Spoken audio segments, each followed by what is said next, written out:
sebelum kita buka posisi, baik itu mau nge-scalp, mau nyopet, atau mau nge-swing, kita ngitungnya jangan bakal TP berapa nih, dapat cuan berapa. Cuan mah pastilah gitu. Tapi yang sering dilupain tuh kita siap loss berapa. Karena kalau kita udah ngitung siap loss berapa, mau kita tinggal tidur, kita lupa, tinggal kerja segala macam, kita udah tahu. Oh, kalau the worst scenario tiba-tiba ngedam atau ngepam yang lawan dari analisa kita, ya udah kita hilangnya segitu. Itu akan bikin kita lebih calm daripada kita bingung, ini TP di mana, TP di mana, TP. Hitung loss-nya dulu deh. Kalau kita udah tahu loss-nya berapa, mau kita tinggal, mau kita ini, udah tahu batasannya itu di situ gitu. Terus kalau masalah masih takut-takut open karena kena mental atau habis MC atau segala macam, semua trader ngalamin cycle itu sih. Cuman mungkin berdasarkan pengalaman ya, jangan ngelihat trading itu buat pesugihan gitu. Oh, trading besok kaya gitu. Kalau emang trading segampang itu, kita semua udah sultan kali ya. Nggak ada orang kerja kantoran lagi, ngapain kalau emang segampang itu gitu. Jadi trading itu harus ngeliatnya kayak lari maraton, bukan kita ngelari sprint. Jadi jangan sampai baru seminggu kita udah kehabisan napas. Pelan-pelan aja. Suatu saat kita akan nyampe kok di kilometer 10, kilometer 20 gitu.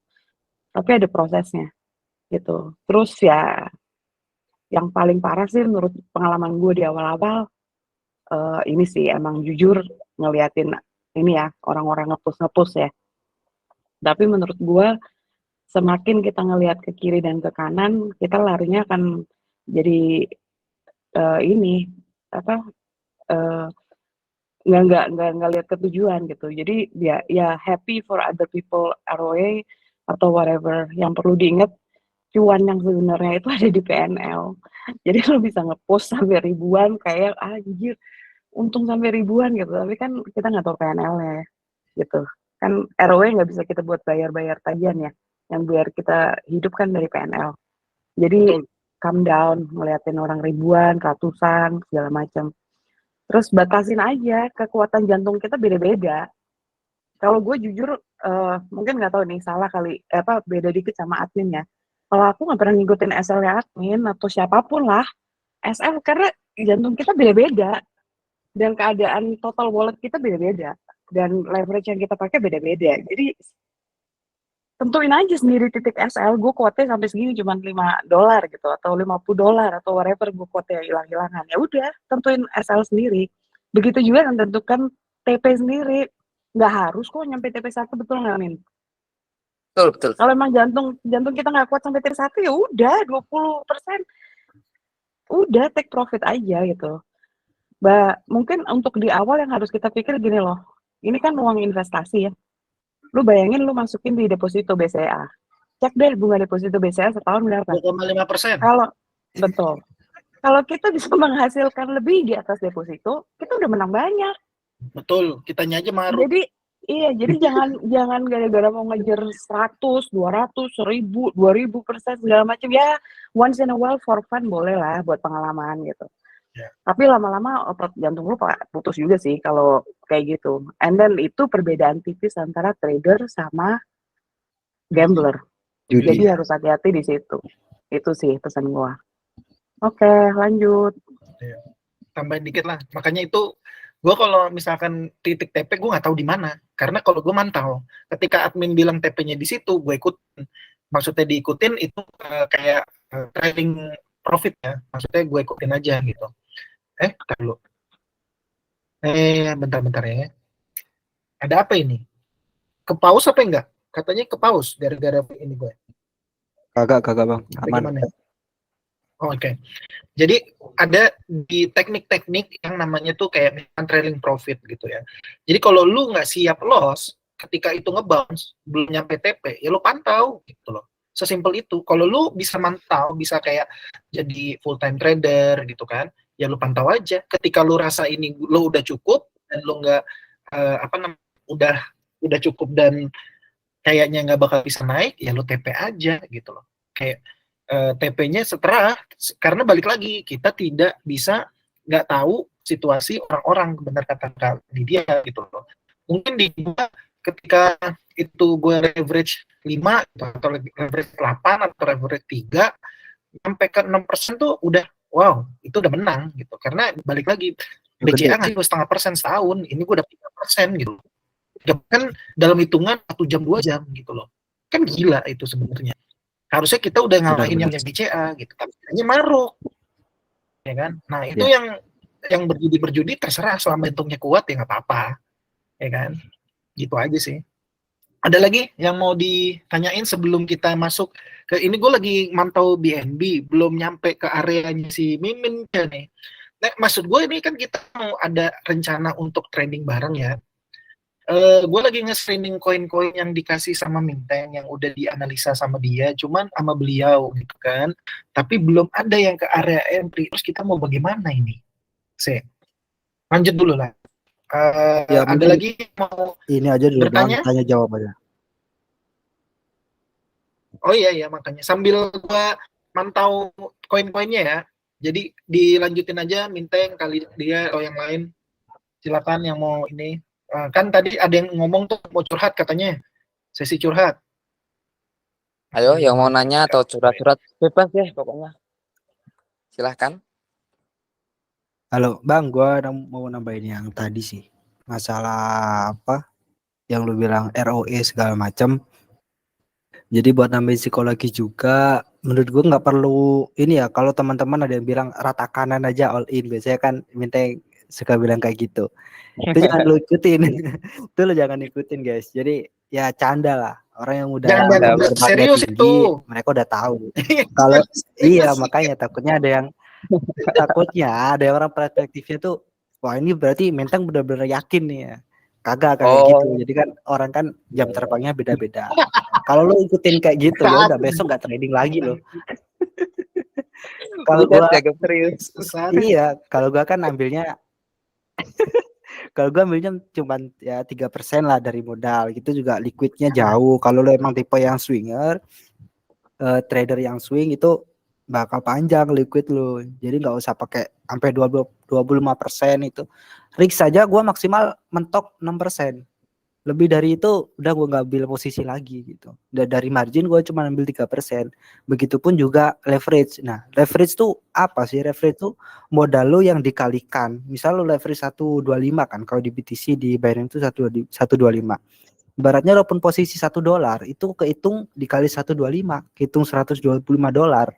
Jadi semakin panjang leverage yang lo pakai, semakin panjang juga resiko lo, semakin besar. Kayak gitu.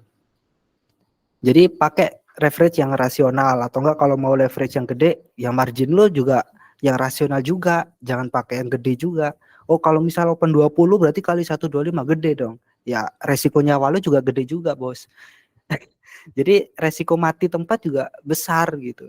Jadi jangan diikutin yang ya kita canda, gue tahu canda. Takutnya ada yang baru masuk, yakin bener nih Bintang bakal kaya, kagak guys. Dia mati di tempat terus jam. agen CZ biar kena liquid. Iya, sedekah kan jadinya. Iya, sedekah ke CZ udah kaya. Terus juga gue kan sering bagi-bagi. Lanjutin. Belum ada, gue lagi coret-coret ininya Minteng gas. Nah, gue kan juga sering bagi-bagi bookmap. Nah itu juga jangan dibuat acuan percaya ke gue, jangan sepenuhnya lu harus percaya ke mentor. Nah mentor lu di sini siapa? Minteng. Nah gue bagi kayak gitu, seenggaknya lu bisa ini antisipasi. Misal yang tadi Kak Lydia bilang tuh SL lu di mana gitu kan.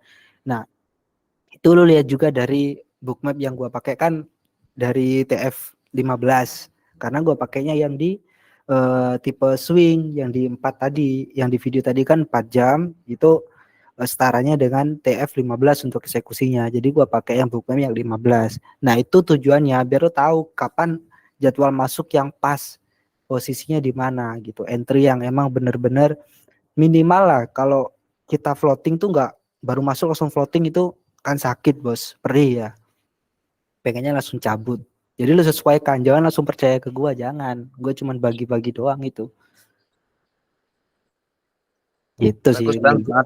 Bermanfaat sekali kok pakai itu. Kadang juga saya sering kok pakai itu, tapi yang gratisan. Ya kalau mau iuran sih nggak apa-apa sih bang, satu grup ya. Sampai berapa ribu dolar sih cuman. Makanya apalagi kalau yang konten itu kan udah lu bayar, terus lu harus belajar juga ikut course-nya buat bisa belajar ngebaca ininya, data map-nya. Buset itu mah. Nah Lu ini gimana? itu juga. Gua nih. Kemudian juga meet kayak gini juga sebenarnya perlu ya untuk edukasi segala macam. Kalau kita lihat di luar itu kurs untuk trading aja itu mahal bos, bener. Di daerah gua aja itu sekitar 4.200.000 itu seminggu 3 kali pertemuan. Buset, malah amat.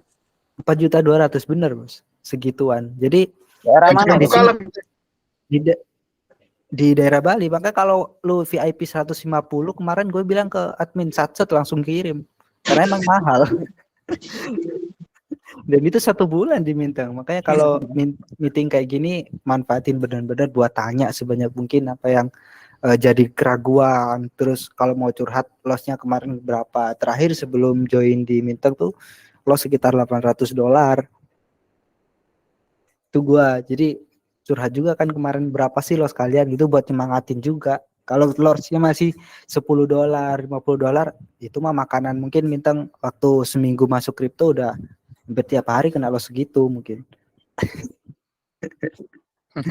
Kalau jam terbangnya udah tinggi mah udah bisa nyesuaiin, nggak tamak lah. Om, diapain aja Om? Tadi kan tema kita apa konfirmasi LTF gitu kan. Kita ke situ aja supaya member kita ini terbiasa dengan istilah-istilah apa trading gitu kan. Jadi Nah, curhatnya di skip aja dulu. Oke. Enggak, jadi gini, kenapa tadi ada sesi curhat, karena Minteng itu kan udah nge-screening koin. Tapi screening koinnya tuh masih belum masuk area itu. Jadi kalau kita ngeliatin juga, kita nobarin candle cuman lewat-lewat doang gitu loh. Jadi ada sesi Ya apa-apa kan curhat. Nah, kata ini Minteng karena kan udah trading itu ini sabar. ada Orang sabar subur. Betul. Sabar subur. Ini kenapa sih? Kayak PC Ada yang subur. Badannya subur. Mungkin dari materi tadi aja deh yang bawa di ini. Dari materi tadi aja Bang. Ini gua share udah muncul nggak? Muncul nggak? Muncul. Nah, ini yang ibaratnya ya 1 jam metik ya, metik yang udah Minteng tandai area demand. Ini udah masuk nih kayaknya, ya kan? Lagi. Berarti kalau 1 jam tadi pasangannya berapa ya? 5 Bang. 5. Om Halo, orang jamnya 5. Om PC. 5. Bisa kita main di 5 menit. Eksekusinya itu kita. Oh iya, lu paling ya, Bang PC ya. Kenapa? Ini perlu ini gimana Mungkin sekali dijelasin apa itu sih? Apa itu demand, apa itu supply. Mungkin kan sebelumnya Oh, kan iya. ada yang baru familiar, jelasin, belum familiar gitu sama istilah apa supply, apa demand gitu kan. Sip, benar. Ya, oke. Minteng silakan. Ini mana sih biar gede ini? Gue ngerti dah. Yang auto mana? Auto pencet auto. Di Zoom yang ini Bang, yang di harga lu Zoom. Oh ini. Oh iya benar. Sip. Oh iya benar. Nah, sip. Oke, mantap. Nih. Kan gue jadi gue yang nyoret-nyoret dong berarti. Sebenarnya Iya guys, di tadi M5 udah nyentuh sih sebenarnya ya. Area yang kita marking. Dan mungkin sebenarnya ada candle konfirmasi juga. Dan di TF kecilnya pun ada pola reversal, itu Quasimodo. Atau sudah sindement juga. Sebenarnya sekarang pun bisa Low eri, risk-nya tapi lebih tumbuh di area kembali.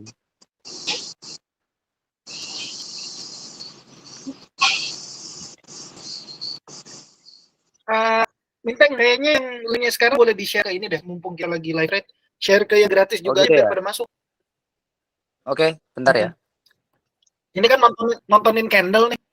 Kita nobar candle. Oh ya, Bang,